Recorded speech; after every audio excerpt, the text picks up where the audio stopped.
سرخط خبرها. واکنش تند کابل به لحن تهدید آمیز اسلام آباد. امارت اسلامی اظهارات اخیر مقام‌های پاکستانی علیه افغانستان را غیر مسئولانه و تحریک‌آمیز خواند. امارت اسلامی افغانستان این گونه سخنان غیر مسئولانه و تحریک‌آمیز را به شدت محکوم می‌کند. تأکید هند بر ادامه حمایت از افغانستان. وزیر خارجه هند اعلام کرد که کشورش قابل اعتماد است و دهلی نو بر حمایت از مردم افغانستان ادامه می‌دهد. این نشان می‌دهد که هند کشور قابل اعتماد برای همسایگانش است. کشاورزان پاکستانی در آستانه ورشکستگی. اتحادیه کشاورزان این کشور هشدار داد که بخش کشاورزی پاکستان با سقوط روبرو است. ما توقع ما است که طرفین کنار بیان، هرچی سریعتر این معضل سیاسی را حل کرده باشه. و ایستادگی کلمبیا در برابر زورگویی‌های امریکا. رئیس جمهور کلمبیا خطاب به دونالد ترامپ گفت که وی را تهدید نکند زیرا او از تهاجم یا موشک‌های آمریکایی هراس ندارد.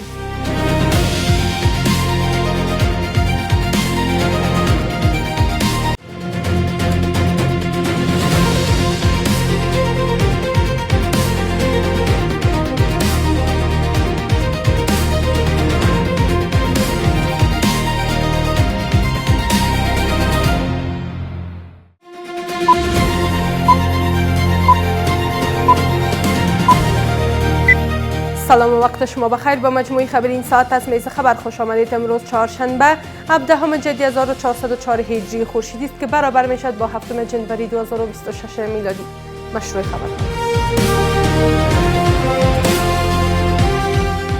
امارت اسلامی با نشر اعلامیه اظهارات اخیر وزیر دفاع و سخنگوی ارتش پاکستان درباره ساختار حکومتی و اجتماعی افغانستان را محکوم کرد و آن را بی اساس، غیر مسئولانه و تحریک‌آمیز خواند. سخنگوی امارت اسلامی از پاکستان خواست که در برابر افغانستان رویکرد مسئولانه اتخاذ کند. گزارش از نستر نمیری. موضع‌گیری های مقامات پاکستانی علیه افغانستان فروکش نکرده و اظهارات اخیر سخنگوی ارتش این کشور بار دیگر فضای روابط میان دو کشور را متشنج ساخته است. امارت اسلامی با نشر اعلامیه اظهارات اخیر سخنگوی ارتش پاکستان درباره ساختار حکومتی و اجتماعی افغانستان را محکوم و آن را بی اساس و غیر مسئولانه خواند. در اعلامیه آمده است که چنین سخنان با معیارهای یک ارتش مسئول همخوانی ندارد و هر گونه مداخله لفظی و تهدید در امور داخلی افغانستان برای مردم این کشور پذیرفتنی نیست. در این اعلامیه همچنین از مقامات پاکستانی خواسته شده با در نظر گرفتن حساسیت روابط دو کشور رویکرد مسئولانه اتخاذ کنند.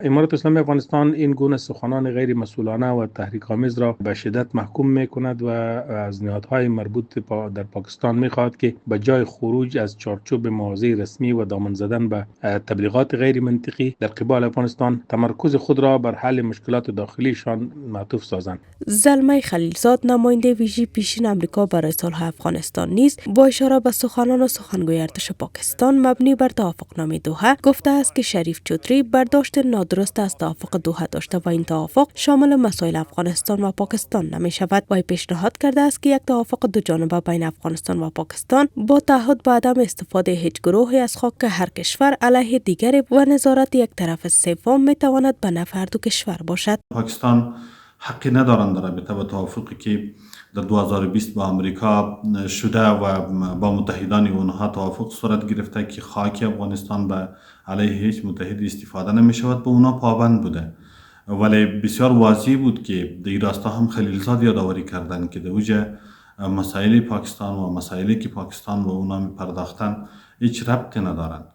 به نظرم این اتهامات و این گماگوهای ضد و نقیض به اراده خود پاکستان نیست. هنوز سخنان چودری علیه افغانستان آرام نگرفته که وزیر دفاع این کشور نیز در سخنان از نزدیکی روابط کابل و دهلی نو ابراز نگرانی کرده است. خواجه محمد آصف تاکید کرده که کشورش برای مقابله با هر گونه تهدید در مرزهای شرقی و غربی آماده است. کشور ثانی و کشور ثالث در مورد ساختار اجتماعی و ترکیب قومی یک کشور غیر مسئولانه و خلاف واقع صحبت کردن یا از لحاظ سیاسی و از لحاظ دیپلماسی یک مداخله صریح است.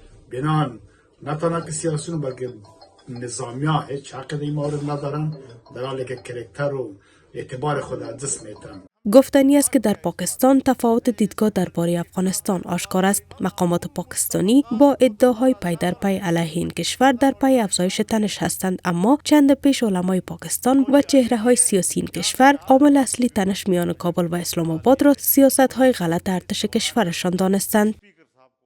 پس از آن که پاکستان، افغانستان و هند را کشورهای غیر قابل اعتماد خواند، وزیر خارجه هند میگوید که کشورش قابل اعتماد است. جیشنکر در نشست بیان کرده که دهلی نو به حمایت خود از افغانستان ادامه میدهد. باز هم گزارش از نستر نمیری. وزیر خارجه هند در سخنانش هنگام دیدار با جامعه هندی در لوکزامبورگ با اشاره به سیاست همسایگی کشورش اعلام کرد که هند را میتوان کشور قابل اعتماد دانست. وی به حمایت هند از کشورهای همسایه در بحرانها از جمله میانمار، افغانستان و سریلانکا اشاره کرد. اگر به همسایگی نگاه کنید و من به فعالیت‌های خودم در آنجا نگاه می‌کنم، نمونه‌های روشنی از کمک‌های هند وجود دارد. متاسفانه در افغانستان زلزله‌ای رخ داد و ما عملاً اولین کشوری بودیم که واکنش نشان دادیم. هرچند لوجستیک و ارسال کمک به افغانستان بسیار پیچیده بود. آنها 2 زلزله داشتند، یکی نزدیک مرز پاکستان و دیگری در شمال کشور. این نشان می‌دهد که هند کشور قابل اعتماد برای همسایگانش است. در همین راستا آگاهان با اشاره به سیاست همسایگی هند میگویند که دهلی نو با توجه به منافع ملی و روابط تاریخی با مردم افغانستان، سیاست همسایگی خود را مردم محور دنبال میکند تا همکاری ها گسترش یافته و ثبات منطقه‌ای حفظ شود. هندوستان ابتدا بر بنیاد منافع کشور خودش و در ضمن روابط تاریخی، دینی و فرهنگی که با مردم افغانستان داره، همواره با افغانستان روابط نیک و حسنه داشته.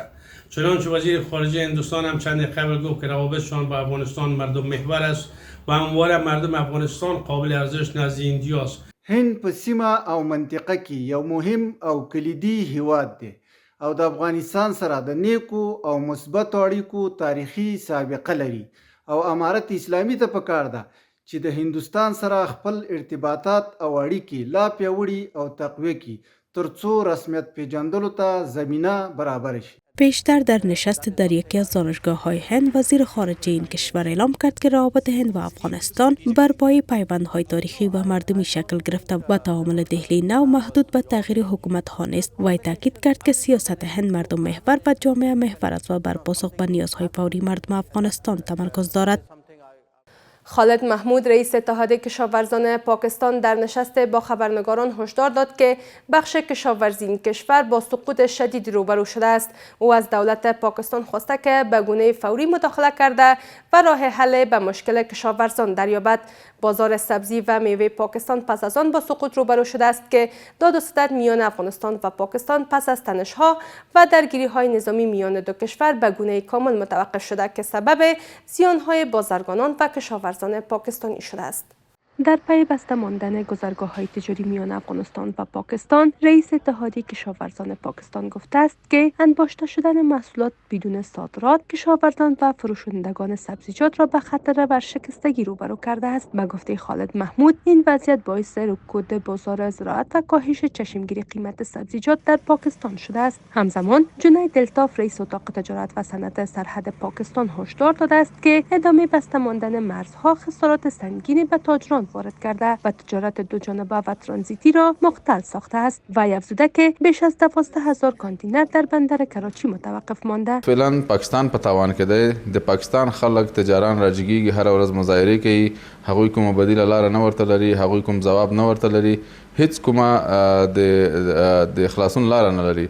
اما په افغانستان کې موږ دا منو چې تاوان به شوی وي، تجاران باندې به فشار راغلی وي، خو حکومت په ډیر کم وخت کې بدیله لارې پیدا کړې. در همین حال آگاهان اقتصادی میگویند که محدود ماندن گذرگاه‌ها میان دو طرف باعث شده تا افغانستان از وابستگی به یک مسیر تجارتی رهایی پیدا کند و این کشور بتواند از راه‌های بدیل برای تجارت خود استفاده خوبی کند. پاکستانی‌ها هر از گاهی مشکلات را ایجاد کردند و هر از گاهی که فصل و یا سیزن محصولات زراعتی افغانستان میرسید اونها مرزها خود میبستند و همه ساله تجار افغان به شدت متضرر میشد. اما اقدام اخیر امارات اسلامی افغانستان سبب از این شد که نه تنها که افغانستان از وابستگی به یک مسیر نجات پیدا کرد، بلکه پاکستان خود دچار سیاست‌های غلط خود شد و زیانهای انگفت مالی و اقتصادی را متحمل شده. قطع شدن از این داد ستود هم به اقتصاد افغانستان میتونه اضرار وارد کرده باشه و هم به اقتصاد پاکستان. بنان ما توقع ما است که طرفین کنار بیان، هرچی سریعتر این معضل سیاسی را حل کرده باشن و از نگاه اقتصادی مثمریت مفیدیت را